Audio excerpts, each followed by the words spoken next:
నమస్తే, నా పేరు Shivaji. Welcome to our channel. May నెలలో జరిగినటువంటి ఈ జిహాదీలు టెర్రరిస్టులకు సంబంధించినటువంటి ఈ అరెస్టులు ఏవైతే ఉన్నాయో ఒక్కసారిగా విజయనగరం ఉలిక్కిపడినటువంటి విషయం మనకు అందరికీ తెలిసిందే.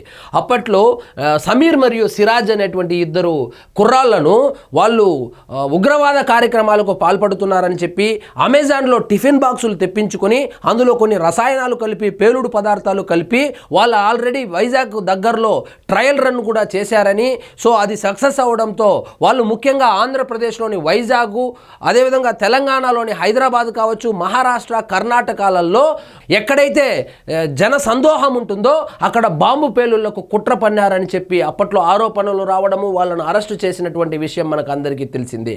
ఈ కేసుకు సంబంధించి అరీఫ్ అనేటువంటి ఒక వ్యక్తిని నిన్న దేశం నుంచి పారిపోతూ ఉంటే అతన్ని కూడా అరెస్టు చేయడం జరిగింది.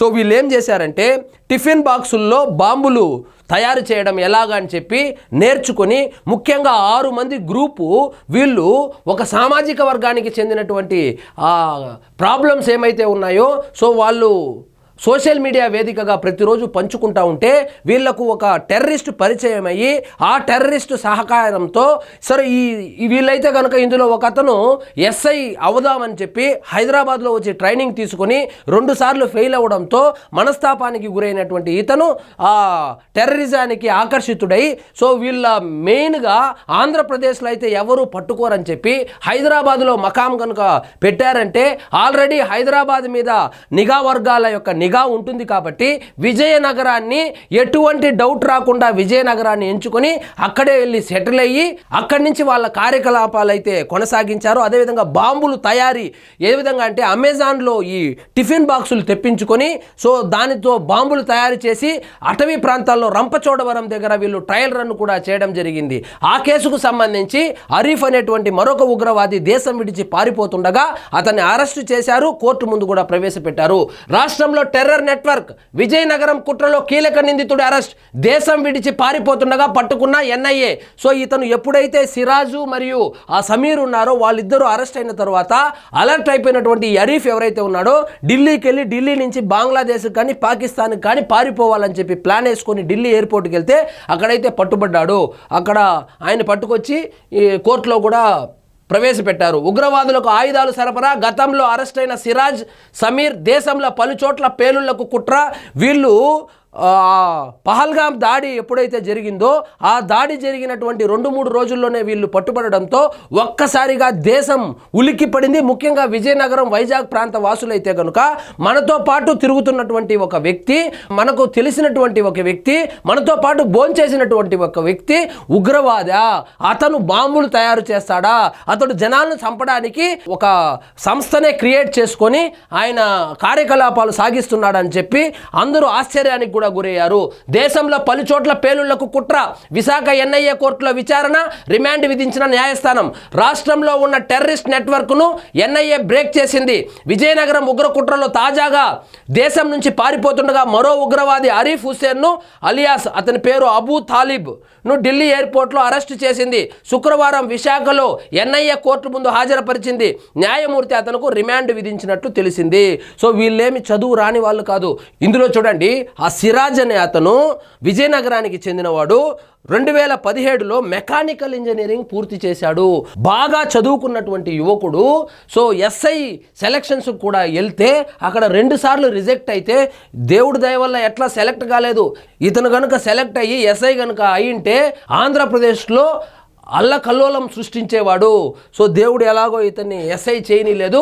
సో ఆ కోపంతో ఇతను ఏం చేశాడంటే సోషల్ మీడియాలో ఒక గ్రూప్ క్రియేట్ చేసి ముస్లింలకు సంబంధించినటువంటి సమస్యల గురించి ప్రస్తావిస్తూ ఆ విధంగా ఒక టెర్రరిస్ట్తో పరిచయం ఏర్పడిన తర్వాత వీళ్ళు ఒక సంస్థ హైదరాబాదు వేదికగా ఒక సంస్థను ఒకదాన్ని పెట్టుకొని వీళ్లకు ఫండింగ్ అంతా బంగ్లాదేశ్ కావచ్చు, అదేవిధంగా పాకిస్తాన్ నుంచి ఆ ఉగ్రవాద సంస్థలు ఏవైతే ఉన్నాయో వాళ్ళ ద్వారా తెప్పించుకొని వీళ్ళు ఇక్కడ ఆంధ్రప్రదేశ్ కావచ్చు, హైదరాబాదు, కర్ణాటక, మహారాష్ట్రలో జనసందోహం ఎక్కువగా ఉన్నటువంటి ప్రాంతాలలో బాంబు పేలుళ్లకైతే వీళ్ళు ప్రయత్నాలు చేసినట్లు తెలిసింది. పహల్గాం దాడి తర్వాత అలర్ట్ అయినటువంటి ఎన్ఐఏ వర్గాలు వాళ్ళు నిఘా పెంచి ఆ నిఘాలో వీళ్ళు పట్టుబడడంతో వాళ్ళిద్దరిని మే నెలలోనే అరెస్టు చేశారు. వీళ్ళిద్దరు అరెస్ట్ అయిన తర్వాత అజ్ఞాతంలోకి వెళ్ళినటువంటి ఈ అరీఫ్ ఎవరైతే ఉన్నారో ఆయన దేశం విడిచి పారిపోతుండగా ఆయన్ని ఢిల్లీలో కూడా అరెస్ట్ చేయడం జరిగింది. ఇక్కడ చూడండి, సిరాజ్ 2017లో మెకానికల్ ఇంజనీరింగ్ పూర్తి చేశాడు. ఆ తర్వాత ఎస్ఐ సెలక్షన్ల కోసం హైదరాబాద్లో శిక్షణ కోసం వచ్చాడు. 2 సార్లు ఎస్ఐ కోసం ప్రయత్నం చేసి విఫలమయ్యారు. ఇతనికి ఒక అజ్ఞాత వ్యక్తి సహకరించినట్లు ఎన్ఐఏ గుర్తించింది. ఇప్పుడు అతన్ని పట్టుకుంది. ఈ సిరాజ్ ఎవరైతే ఉన్నాడో సిరాజ్కి హెల్ప్ చేసింది అరీఫ్. సిరాజ్కి ఆ పేలుడు పదార్థాలను సమకూర్చింది అరీఫ్. సిరాజ్కి బాంబులు తయారు చేయడం నేర్పించింది అరీఫ్. ఆ వ్యక్తిని అయితే అరెస్ట్ చేయడం జరిగింది. మొత్తానికి ఆంధ్రప్రదేశ్ కావచ్చు, వైజాగ్, ముఖ్యంగా వైజాగ్, హైదరాబాద్ ప్రాంతాలు పెను ప్రమాదం నుంచి బయటపడ్డాయి. ఎప్పుడైతే పహల్గాంలో ఉగ్రదాడి జరిగిందో అప్పుడు సెక్యూరిటీ టైట్ చేసినటువంటి ఎన్ఐఏ బృందాలు ముఖ్యంగా హైదరాబాద్ కేంద్రంగా సెర్చ్ చేస్తే ఈ మొత్తం భాగోతం బయటపడింది. ఇక్కడ చూడండి, సమీర్ సిరాజ్లను ఈ ఏడాది మే నెలలో అరెస్టు చేశారు. పహల్గాం దాడి జరిగిన కొద్ది రోజులకే ఈ ఉగ్రదాడి బయటపడడం ఆందోళన రేకెత్తించింది. విజయనగరం ఉగ్ర కుట్ర కేసులో సయ్యద్, సమీర్, సిరాజ్ ఈ విధంగా 5 మంది ఒకటే సామాజిక వర్గానికి చెందినటువంటి నిందితులైతే ఉన్నారు. వీరందరూ ఒకే సామాజిక వర్గానికి చెందిన వారు. దీంతో సామాజిక మాధ్యమాల్లో ఓ వర్గానికి జరుగుతున్న అన్యాయాలపై వీరంతా చర్చించేవాళ్ళు. సోషల్ మీడియా వేదికగా ఒక సామాజిక వర్గానికి చెందినటువంటి అన్యాయాలని వీళ్ళు ప్రశ్నిస్తూ చర్చించుకునేవాళ్ళు. వీరందరికీ సౌదీలో ఉంటున్న అబూ మసబ్ అనే వ్యక్తి ఉగ్ర సమాచారం ఇవ్వడంతో పాటు ఎక్కడెక్కడ కుట్ర చేయాలి, ఎలా చేయాలనే అంశంపై సమాచారం అందించేవాడు. దీనికోసం ఎవరికి అనుమానం రాకుండా సిగ్నల్ యాప్లో మాట్లాడుకునేవారు. అదే క్రమంలో బాంబుల తయారీ గురించి వాళ్లకు అవగాహన కల్పించాడు. మసబ్ ఆదేశాల మేరకు ఆన్లైన్ ద్వారా పేలుడు పదార్థాలను తెప్పించాడు సిరాజ్. ఈ సిరాజ్ ఎవరైతే ఉన్నాడో మెకానికల్ ఇంజనీరింగ్ చదువుకున్నటువంటి విద్యావంతుడైనటువంటి సిరాజు, ఆయనకు ఆల్రెడీ వీటి మీద కొద్ది అవగాహన ఉంటే ఆయనకు ట్రైనింగ్ ఇచ్చి టిఫిన్ బాక్సుల్లో బాంబులు ఎలా తయారు చేయాలని చెప్పి ఆన్లైన్ ట్రైనింగ్ ఇచ్చి టిఫిన్ బాక్సులు అమెజాన్లో తెప్పించి పేలుడు పదార్థాలు కూడా కొనుగోలు చేసి వాళ్ళు ట్రయల్ రన్ కూడా చేశారు. ట్రయల్ రన్ సక్సెస్ అవడంతో వీళ్ళు 5 రాష్ట్రాలను టార్గెట్ చేసి భారీ పేలుళ్లకు వీళ్ళు ప్రయత్నాలు చేశారు. వాళ్ళ ప్రయత్నాలు విఫలమైంది. ఇప్పుడు అందరూ అరెస్ట్ అయ్యారు. ఆంధ్రప్రదేశ్ ముఖ్యంగా వైజాగ్, విజయనగరం ఏదైతే ఉందో ఉలిక్కి పడ్డారు. మనతో పాటు తిరుగుతున్నటువంటి సిరాజు ఒక ఉగ్రవాది అని తెలిసిన తర్వాత జీర్ణించుకోలేకపోతున్నారు. ఎవరిని నమ్మాలో తెలియదు, ఎందుకు నమ్మాలో తెలియదు. ఇక్కడ చూడండి, మనతో పాటు తినేటువంటి ఒక కుర్రాడు ఇంత ఘాతకానికి పాల్పడతాడని ఎవ్వరూ ఊహించరు. ఇదండి ఈరోజు మన టాపిక్. మీకు ఈ వీడియో నచ్చినట్లయితే లైక్ చేయండి, షేర్ చేయండి, ఛానల్ మాత్రం సబ్స్క్రైబ్ చేసుకోవడం మర్చిపోవద్దు.